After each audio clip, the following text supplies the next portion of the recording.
There's no need to drive around South Florida wasting valuable time looking for a new or certified pre-owned Acura. Go to the #1 volume sales dealership in the Southeast United States. Craig Zinn's Acura of Pembroke Pines. Purchase with pace and space in a dealership tailored to your needs. From home buying to providing that personal touch. Contact the 2020 Satisfaction Award winner Craig Zinn's Acura of Pembroke Pines. 888-776-5123. That's 888-776-5123. Or visit them at 15601 Pines Boulevard in Pembroke Pines.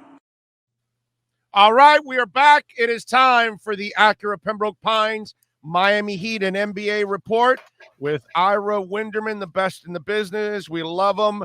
We have him here 3 times a week, not only for the Acura Pembroke Pines Miami Heat report. We do it Tuesdays and Fridays, but on Wednesdays, remember, for 1 hour, you can catch him and Clay Ferraro talking Miami Heat and NBA basketball right here exclusively on the program. Ira, good morning, sir. How are you doing?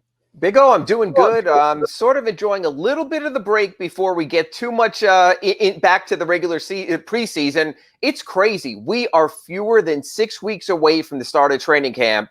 And honestly, as you and I have spoken to on a variety of radio and internet venues, it's like these past 2 seasons have been just one long run-on sentence. Yeah, no, well, that's because basketball and football have become a year-round thing, and it's all part of the process now, and you guys don't get much of a break. Now's when your break comes for a little bit here, where you get to, charge the battery a little bit, but we're back in the mix, in 5 weeks, right? It just not only is less than 6 weeks for camp, but guys, the Heat's young players come in at least a month early. So honestly, a lot of the faces we saw in Summer League, Omar Yurtsev and guys like that, are going to be right back in the gym. Remember, we still have this big cloud hanging over us, and that's the NBA tampering investigation. And Masai Ujiri, the president of the Raptors, acknowledged this week, a couple of days ago, that his cell phone was seized, and the NBA went through his records. And so we know this process is ongoing. Typically, a process like this will take 2 to 3 weeks. We're at the 2-week mark tomorrow. So we're getting to the point now where I think we're going to see some resolution. I do think there's a reasonable chance of a loss of draft pick or picks. I think there will definitely be a fine for jumping the gun on the Heat's negotiations. I don't think it'll be anything more draconian than that. And believe me, if you pre-ordered your Kyle Lowry jersey, you will get one. It will say Miami Heat on it. Because honestly, the Players Association, Big O, would jump in. Imagine if Kyle Lowry and Lonzo Ball went back on the market. And all of a sudden, teams had no cap space. Imagine guys like a Dennis Schroeder. If all of a sudden the Heat and the Pelicans had cap space they didn't think, and he signed with Boston, you can't unwind the entire free agency. But there could be penalties. So I'm waiting for that to see how it impacts the Heat. I'm waiting for all their summer players to see who's going to sign, who's going to get the 2-way contract. So there'll be plenty of news to bring here on the Big O Show, not only in our Acura Pembroke Pines twice-a-week reports, also on our weekly Inside the Paint show brought to you by Pallet Rack City. There'll be plenty going on. All right, so this is why I wish Kevin Durant was actually the general manager of the Miami Heat, because, see, he would have burner phones and you would never be able to catch him because he'd be using his burner phone. So, these NBA executives have got to learn this little trick about burner phones and then kind of spread that around where they're connecting with each other on burner phones. That way, when you hand them your phone, sure, here's my phone. There's nothing on it. But you know what, someone brought out a really interesting point to me in these modern times. They said this is the exact opposite of how the government and the feds brought down the mafia when they tap phones. The NBA has no wiretapping capability. And if all this was done on the phone and there was no voicemail, no text messages, no emails, they wouldn't have a track toward that. So even people I'm dealing with now, honestly, in situations, I feel a lot more comfortable getting them on the phone, asking them my question and being done with it rather than send them a text. Because like I told someone, I have texted parties involved in this. Does that mean they have access to my texts? And I got to be honest with you, as a joke to one person, on the Monday when free agency started on August 2nd, I sent a funny text. I said, it's 6:01. Anything done yet? I cut and pasted that. Anything done yet? Anything done yet? Anything done yet? Anything done yet? I thought I was being humorous. Now someone is sitting in NBA investigation headquarters going, this message at 6:01. So next time, I'm just going to call everyone. Yeah, yeah, and you're not the normal dude. You're our Winderman, bro. I mean, everybody knows you, so your tweets are going to carry a lot more weight And when you do something. and you know what, oh, and because of that, I'm a little bit more careful. And oh, I think you know this also. You try to be journalistic. You try to break news when you can, but I never want to be a guy who someone can trace back and go, the Heat didn't get this guy because of that guy. And there are guys I've known coming in who are going to sign Exhibit 10 contracts with the Heat or two-way contracts that I've been asked, hey, can you just hold off till we get it done? You don't want to heighten someone else's attention. You don't want to be on the verge of bringing someone in and all of a sudden another team goes, whoa. So I think a lot of this, look, Woj and Shams, they don't have to give a rat's butt about what happens with the team. No, they don't care if someone says they're against their team, they're for their team. They cover the league as a whole. I think as a beat writer, it's a little bit different. I never want to be the guy, whether it's on the Big O show or another outlet, are going, damn, bro, Ira really ruined it for us. We would have had so-and-so, but he had to open his mouth. So, no, there are no snitches here. There will be no stitches. Yeah, no, I'm with you there. One of the things that you wrote in the Sun Sentinel, is there a plan B for KZ Okpala? And he did close out the Summer League with a nice game, but he hasn't done enough. So explain to folks, what is plan B? Well, I mean, the situation, usually when you have a younger player, you might say to yourself, you know what? We're going to send him off to the G League. We're going to get him some seasoning. We're going to develop him. We'll turn into something, if not this season, down the road. Except we're sort of at the end of the line here from KZ Okpala from a contractual standpoint. At the 2019 NBA draft, the Heat decided that the forward out of Stanford, KZ Okpala, was worth 3 second-round draft choices. That's a lot of capital to give up in the second round. They went ahead and made the move. First season, injuries, reported late to summer camp because of the way he was traded. He couldn't participate in Las Vegas. His second year, the pandemic. Then you wind up in the bubble. There's no summer league. So now, typically, you might say, you know what? Let's send him to Sioux Falls. They have very good coaching there. They coach the Heat system. He will be on the floor at least 20 minutes every game. Except you're not developing him anymore. You have to see what he has or doesn't have against NBA-level competition. Right now, he's not a rotation player. In the power rotation, you have Dwayne Dedmon and Bam Adebayo at center. You have PJ Tucker and Markieff Morris at power forward. And honestly, next man up is probably Omar Yurtseven, who you have on a 2-year deal, but only 1 guaranteed. So KZ Okpala is going to be this open in a case of emergency type of player. Eric Spoelstra does not like to redo his entire rotation when there's an injury or an absence. So there could be times when PJ Tucker can't start or Bam can't start that you might see KZ Okpala in there. He has to seize those moments because there are no more second, third, or fourth chances. This is a make or break season. There is no plan B. Either he proves to be an NBA quality player this season, or there most likely won't be another season in a Miami Heat jersey. All right, so Ira, let me ask you, kind of like to twist that plan a little bit. Sure. Why not send him to the G League and have him play half a season where he's playing every single night and allowed to get in a groove, something he hasn't done since day one in putting on a Heat uniform. And then the second half of the season, where, of course, your older guys are going to wear down a little bit, you can start to use him more and get that feel in the NBA. But if he's going to be spot playing throughout the year, Eric, if he's set on his 7-8 guys, he's not going to budge from that. So then if KZ doesn't make the top 7-8 guys and he's number 11, he's not going to ever get really into that rotation. He'll never really get to play a lot. And then the few times he does play, we're asking him, seize the moment, seize the moment. And it's really hard for him to seize the moment when he hasn't been in any kind of a groove. So isn't it better to give him a lot of playing time in the G League first and foremost? Yeah, Big O, I can see that, except for one factor. It doesn't always translate. You can learn the system. You can learn to be a pro. You can learn the plays. But if you're playing against not even second tier, because they're on NBA rosters, but third tier NBA talent or rookie NBA talent, one, I don't know if it translates. In other words, KZ was very, very good on Tuesday in the final game of Summer League against the Mavericks. But none of us jumped up and down and said, KZ Okpala has arrived. You said Dallas only had 6 available players at the end of 2 weeks of Summer League. Okay, he got his points, and that's good. So you can do that in the G League for the first half of the season.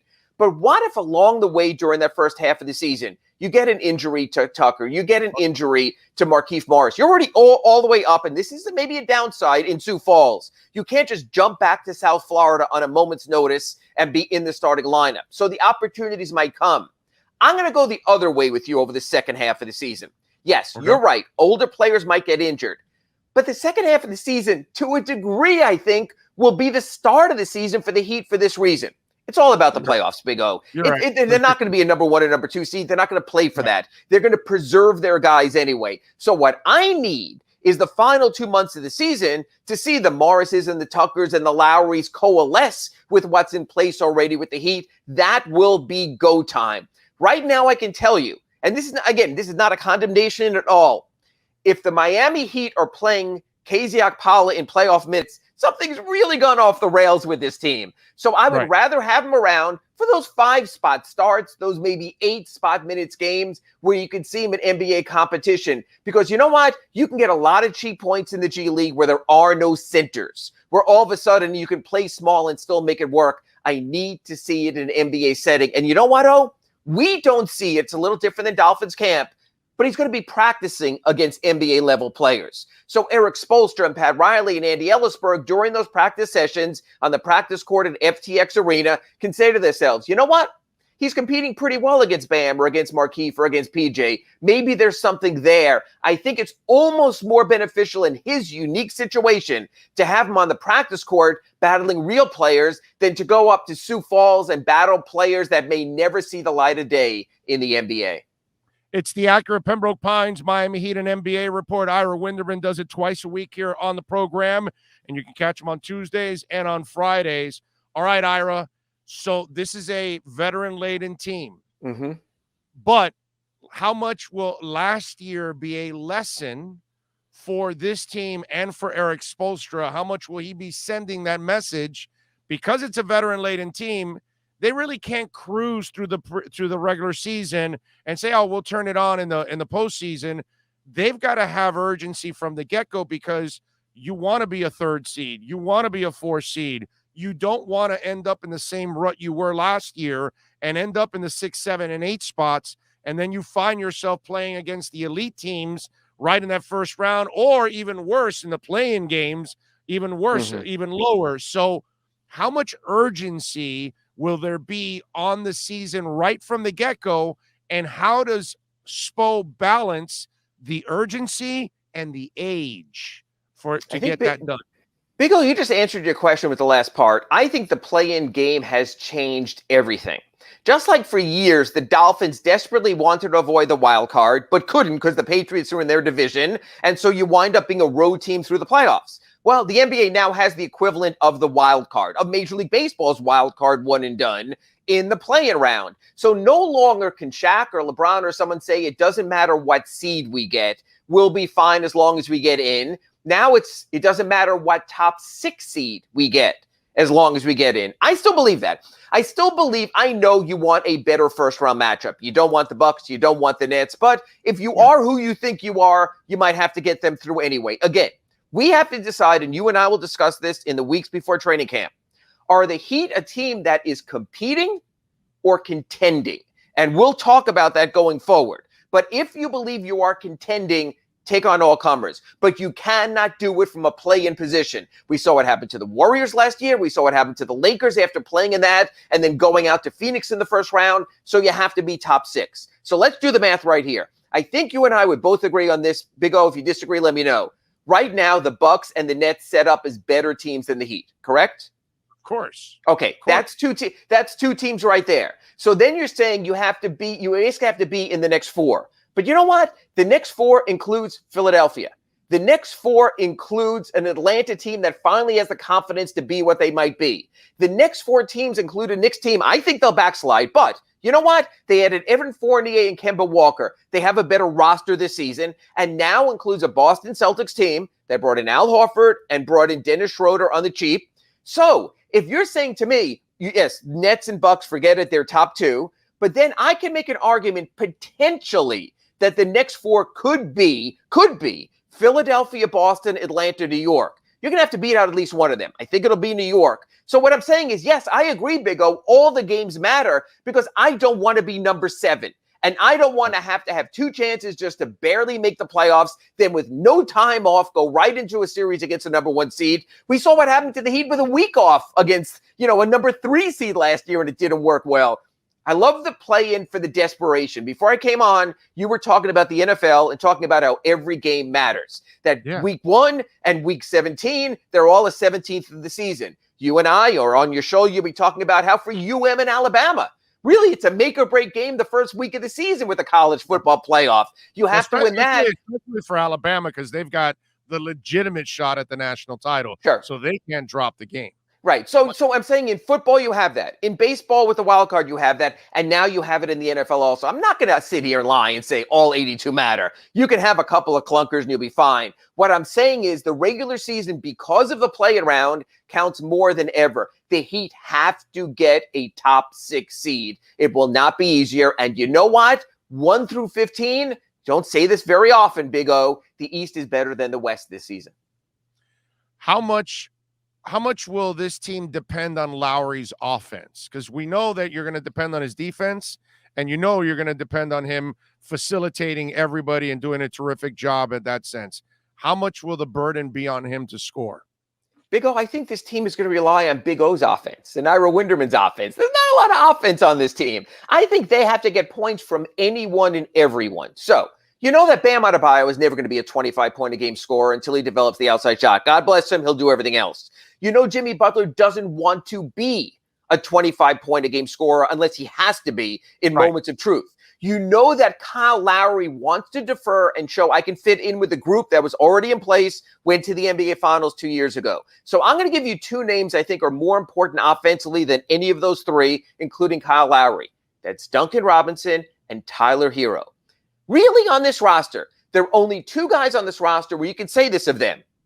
Their offense is more important than any other component of their game. For Bam, they're still passing and rebounding. For Jimmy, there's playmaking and tough defense. For Kyle, there's defense and playmaking also. If Tyler and Duncan just score, they've done their job. They fulfilled their special purpose. So I think this team, a lot of it is going to come down to those guys that darn well better be on their game. You know, we saw Duncan in the playoffs. It was not great against Milwaukee. We saw him in the finals against the Lakers 2 years ago. It was not great. Yeah, you get the money. People go to school on you. Find a way. He has to step up. Tyler Hero has to step up. I'm hoping that Kyle Lowry's offense isn't essential. Because if it is, like you pointed out earlier, at 35 years old, you only want to have so much on his plate. All right. Our poll question of the day, the crypto market is exploding. It's a Cardano Friday. And so we wanted to ask all 3 of our guests today if they actually invest in the crypto market. Omar does not invest in the crypto market. Does Ira Winderman invest in the crypto market? Ira Winderman has a hard enough time trying to figure what the dollar is backed up with now that we've all learned there's not enough gold in Fort Knox. I'm not going to invest something that is purely speculative and it comes down to what everyone else thinks. If there was a commonality in our country and our world, it would be fine. We'd all be thinking the same way. These days and times, that's why I leave it to the rich people like Big O who have this extra cash to spend anyway. You know, have the housekeepers taking care of stuff while he's in the basement doing a show. I'm staying at this point in my career. I'm going with a safe investment. So I got the savings bonds over there in the lockbox. I'll keep it simple for now, but God bless you, Big O. If you can find a way, go for it. Let's do it, baby. It's a Cardano Friday. He is Ira Winderman. Follow him on Twitter at Ira Heapy. Catch his work there at the South Florida Sun Sentinel and catch him here 3 times a week doing exceptional work. As always, Ira, have a great weekend, my friend. We will talk again on Tuesday. I'm going to go polish up my Honus Wagner baseball card and call it a day. Thank you, Big O.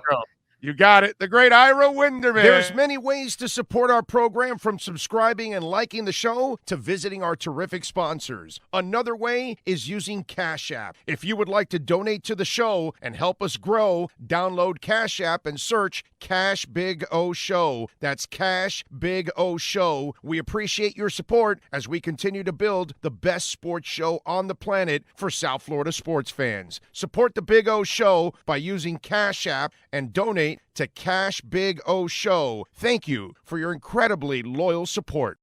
There's no need to drive around South Florida wasting valuable time looking for a new or certified pre-owned Acura. Go to the #1 volume sales dealership in the Southeast United States. Craig Zinn's Acura of Pembroke Pines. Purchase with pace and space in a dealership tailored to your needs. From home buying to providing that personal touch. Contact the 2020 Satisfaction Award winner Craig Zinn's Acura of Pembroke Pines. 888-776-5123. That's 888-776-5123. Or visit them at 15601 Pines Boulevard in Pembroke Pines.